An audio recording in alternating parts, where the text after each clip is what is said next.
ప్రహ్లాదునికి యోగాభ్యాసం చేశాడు. ఇక్కడ పక్కనే ఉండేది. ఇది శని భగవానికి అధిపతి 7వ క్షేత్రం.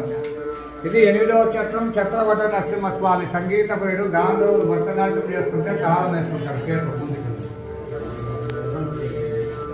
ఇది మెయిన్ గుడి. అహోబిలం ఉగ్ర నరసింహస్వామి స్వయంభూగా వెళ్తుంది. ఇక్కడ ప్రహ్లాదునికి ఆ గుహలో దర్శనం ఇచ్చారు. ఇదంతా మీకు అక్కడ సూపర్ స్వయంభూ కాబట్టి ఇక్కడ మనం రియల్గా చూడవచ్చు. ఇదే విధంగా ఉంటుంది పైన కొండ పైన. ఇది గురువు. ఇది పావన నరసింహస్వామి చతుర్లక్ష్మి వివాహం చేస్తున్నారు గురువు.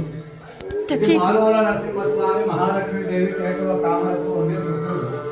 ఇది భార్గవ నరసింహస్వామి. ఇక్కడ పరశురాముడికి దర్శనమిచ్చాడు. హిరణ్యకశిపుని సంహారం చేసడానికి రెడీ ఉంటాడు. సూర్యగ్రహానికి అధిపతి.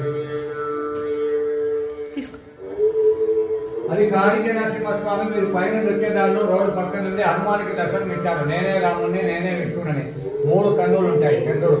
ఇది స్తంభంలో ఉద్భవించి హిరణ్య సంవాదం చేసి పేర్లు చేశాడు. 8 చేతులు ఉంటాయి. కింద ప్రహ్లాదు పూజ దోషాలకి అధిపతి.